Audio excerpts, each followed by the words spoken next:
હતા બાપુ ને અમે મંદિરે બેઠા હતા ને એક ભાઈ ને આમ હાલતા થયા ને મેં કીધું પણ રાતે સંતવાણીનો પ્રોગ્રામ છે રોકાને એ કે ના મારે કે જ્યાં વગર હાલે એવું નથી પણ મેં કીધું રોકાને મજા આવશે કે ના મારે નથી રોકાવું ત્યાં હાલતો થયો ને પછી થોડાક આગળ જઈને પાછો આવ્યો એટલે મેં કીધું કાં કેમ પાછો આવ્યો એ કે બિલાડું આડું ઉતર્યું મેં કીધું હવે તો કે હવે રોકાવું મેં કીધું મારા દીકરા બિલાડાનું માને મારું ન માને બિલાડાને તો પૂછવું હતું તારા શકલથી એને વાંધો ન થયો ને કે એ હાથ સુધી રખડી જાય ઊંધડું નહીં ચડે અરે બધું હાલ્યું છે તમે જોવો તો હારે દુનિયામાં લગન હોય ને લગન તો બેનું છે ને બેનું એમ કે કાળો હાડલો ન લેવાય જણ હોય તો કે કાળું પેન્ટ ન લેવાય ને કાળા જોડા ન લેવાય માથામાં કોક કોક ધોળા વાળ થયા હોય કે કાળો પીસડો મરાય ને કે ગળઢો લાગી એટલે અહીંયા આ નો નડે કાળું અરે સગવડ તો જોવા કંકોત્રી આવે ને લગ્નમાં કંકોત્રી આવે ને એમાં કંકોત્રીમાં છેલ્લી લીટીમાં લખ્યું હોય તેમ જોજો કે નવ દંપતીને આશીર્વાદ આપવા માટે પધારજો ગમે ત્યાંથી આપણી કંકોત્રી હજી તમારે લખેલું હોય વાંચવું હોય તો વાંચી જોજો આશીર્વાદ આપવા માટે પધારજો અમારા ઘરે લગ્નમાં નવ દંપતીને આશીર્વાદ આપવા માટે કોઈ આશીર્વાદ આપ્યા હોય મને આમાં ઊંચો હાથ કરો તઈ લખ્યું ખોટું આપણે માનવાનું અહીંયા આવ્યા ભેગા પંઠો ચીનપા પંઠો પંઠા આટલું આટા દો છો ખાવા સિવાય કાંઈ ને પતિ પત્ની જયારે દીકરા દીકરીના એ લગ્ન હોય ને માયરાની માલિકોર બાપુ ત્યારે ફેરા ફરી અને પછી બાપુ ગોર મહારાજ હાકલ કરે કે મંડપ મધ્યે વરકન્યાને હાથગણું કરવાનો સમય થયો છે ને એ વખતે આપણે હાથગણું કરાવવા જાય દીકરાને દીકરીને જેને કરાવતો હોય ને પણ એ વખતે બાપુ આશીર્વાદ આપવાના એક દીકરાની જાનમાં હો જાનૈયા હોય ને પછી જાનડીઓ હોય હવા હો માણા ગયો હોય અને એને હાથગણું કરાવવા માટે જાય ને તારે બાપુ મારા નાથ સંતોને મંતવ્ય છે કે આશીર્વાદ કેવા આપવાના કે મારા નાથ હે ઈશ્વર તું અમને આની જાનમાં લઈ આવ્યો પણ આની જો ઉંમર કદાચ ટૂંકી હોય ને તો હો જાનૈયા 25 જાનડીઓની 3-3 મહિનાની 2-2 મહિનાની અમારી ઉંમર લઈને આની ઉંમર મોટી કરી દેજે આની જાનમાં ભલે લઈ આવ્યો પણ આની કાણે નો મને લઈ આવતો આશીર્વાદ આ આપવાના છે આ તો ખાવાનું ચિંતા છે પછી ખાય હારા પાડું મરી જાય એટલું ખાય ને પછી પાછા મારા દીકરા વાતું કરે દાળમાં આમ હતું શાકમાં આમ હતું પંઠો આમ હતો ને પાગરણ સારું નહોતું ખાવાનું સારું નહોતું તારા જોડા તો જો ડેઢકા રાત રે એવા થીગડા દીધા રહ્યો બણકા મારે અરે કાંઈ છે નહીં ભલામણા હિલોળા કરો ને મજા કરો ને તમારું મારું માના ઉદરમાં સર્જન થાય ને જન્મ થયા પહેલા બધું માં તૈયારી કરી રાખે ઘોડિયાન ખોયાન ગોદડાન જે કાંઈ જરૂર પડે બધું માં બધી વ્યવસ્થા કરીને જ બેઠી હોય અને જેથી આ દુનિયા છોડીને જાવ ને તે દી બધું તૈયાર જ હોય લાકડા તૈયાર હોય ઉપાડનારા હોય ગોઠવનારા હોય દિવાળી મૂકનારા હોય ઘોંકા મારનારા હોય હવે પહેલી છેલ્લી બે તૈયારી છતાં એટલી તૈયારી નહીં કરી રાખી હોય પણ મેં કર્યું જ કરે છે વાડી મેં લીધી ટ્રેક્ટર મેં લીધું ફલાણું મેં લીધું જાવ તાર લેતા જજો ને બીજા વાપરશે અરે મારા રામ કાંઈ હળવા ફૂલ થઈ જવાની જરૂર છે કાંઈ કરવાની નથી બાકી છે ને કીડીને કણ ને હાથીને મણ બાપુ 1000 હાથ વાળો બધાને દીધા કરે છે તમને મને તો છે ને ભગવાને આપવામાં બાકી નથી રાખી આ આપણે આટલી ગરમી છે માણા નકરી રાડ્યું જ પાડે બોલો ગરમી મરી ગયા ઝૂંપડામાં રહે છે કાળી મજૂરી કરે છે બાપુ એને મકાન નથી પંખો નથી લાઇટ નથી એસી નથી ખાટલો નથી બાપુ એના લુગડા વગેરેના છોકરા બાપુ એને નહીં ગરમી લાગતી હોય પણ આપણે છે ને વધારે પડતા સગવડ વાળા છે ને ઇનપા તાકી રહ્યા છે ગરીબ છે ઇનપા આપણે જોતા જ નથી આપણું દુઃખ હળવું થઈ જાય એટલા માટે દાસી જીવન બાપુ દાસી જીવનની વેદના છે આ વાણીમાં અને ઈ ઈશ્વરને વાણીમાં કહે છે કે મારી વેદના કેટલી છે તને મળવાની તો એને દાખલો આપ્યો કે એક દીકરી પોતાના બાપના ઘરે હોય અને જ્યાં સુધી દીકરીના લગ્ન ન કર્યા હોય ત્યાં સુધી એને પિયુના વેદનાની ખબર ન હોય પિયુના વિયોગની એને ખબર ન હોય પણ એ દીકરીના જ્યારે બાપ લગ્ન કરે અને દીકરી એક વખત એના હારામાં જી આવે અને ત્યાંથી બાપના ઘરે જેથી આંટો દેવા આવે અને એના ઘરનાએ કીધું કે 8 દી પછી આવતી રહેજે અને 8 દિન 9મો દી ઉગે ને ત્યાં એને જે પિયુને મળવાની વેદના હોય ને ભાઈ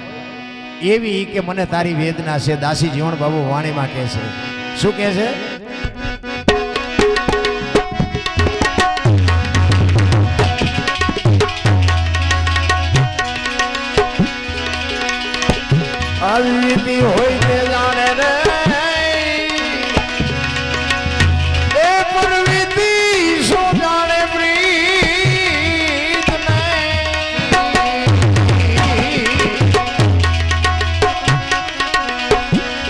આવી વિધિ હોય ને જાણે રે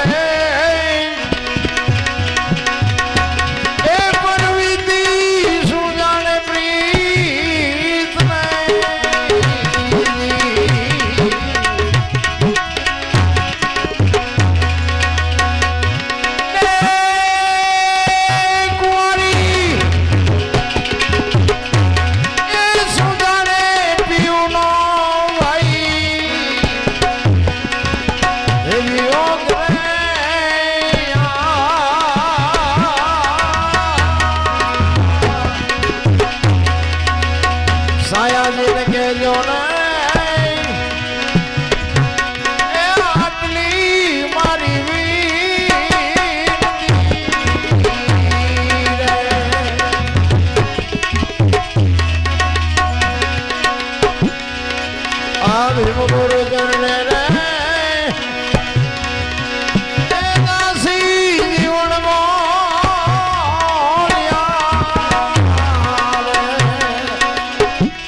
બાપુને સાંભળવાના છે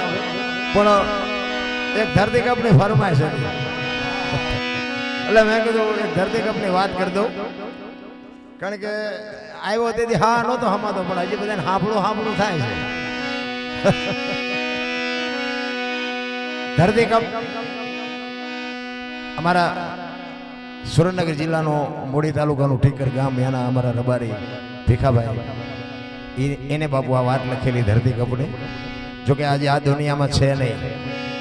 પણ ધરતીકપ કેવો આવ્યો હતો કેટલા વાગ્યે આવ્યો હતો કઈ તારીખ હતી કેટલી તીવ્રતાનો આંચકો હતો